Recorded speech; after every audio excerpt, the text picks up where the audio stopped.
The Trump administration is optimistic about peace talks between Ukraine and Russia after talks with Ukrainian officials Sunday in Florida. Today, President Zelensky met with France's President Macron, while U.S. Special Envoy Steve Witkoff is headed to Russia for a meeting with President Putin. Let's now bring in retired Major General Scott Clancy, former Director of Operations for NORAD, in this conversation. Sir, good evening and thanks for your time. Good evening.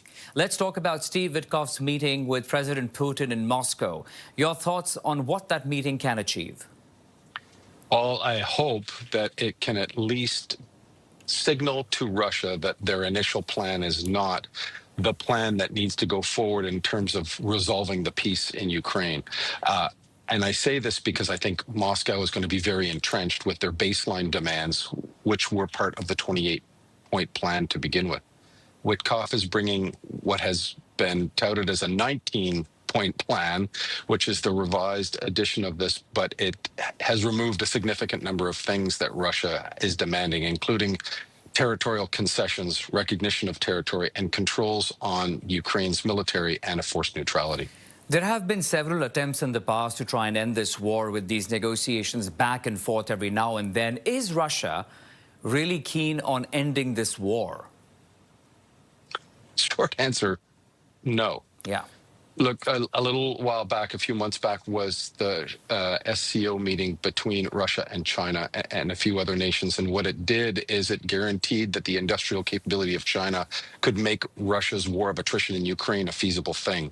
What Ukrainians are coming more and more to a consensus with is that each day that goes past, more Ukrainians die, and they're in a worse and worse position along the front. They're gradually losing this conflict. Without the significant military backing of the U.S. military, which has been removed, it's just a matter of time. Moscow knows this as well, which is why at this juncture, it's important to keep those peace negotiations alive. This is what President Zelensky's main effort is doing, is to continue these negotiations and not make it look like it's either this or nothing.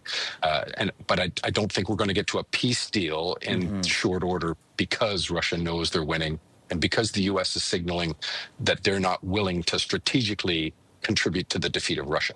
Let's talk about those sticking points a little more. We know that Ukraine doesn't want to give up land because Russia is seeking at least 20% of eastern Ukraine, or maybe a little more, where the land is concerned. Secondly, it's about the security guarantees. What's the position, really, you think, of the United States with those security guarantees as they take this newly discussed proposal or point plan to Russia? This is one of the sticking points that I think that Ukraine has some wiggle space on, but that for those of us who sit on the outside, we question very, very specifically. Okay, so if the United States is not willing to wade in now into the conflict and strategically aid Ukraine in defeating at least for a significant portion of their assets, on the front, and strategically defeat the Russian forces in Ukraine, why would they trust a security guarantee after a peace accord is in the future? So the nature of the security guarantees and the nature of, I'm going to say it, overt threats to Russia, if they compromise Ukrainian sovereignty in the future, they're very important to both sides.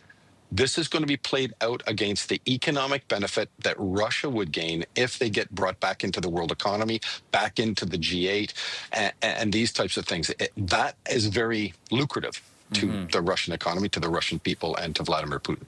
Okay, we'll have to leave it at that tonight then. Retired Major General Scott Clancy, former Director of Operations for NORAD. Always a pleasure, sir. Thank you for your time. Thank you very much.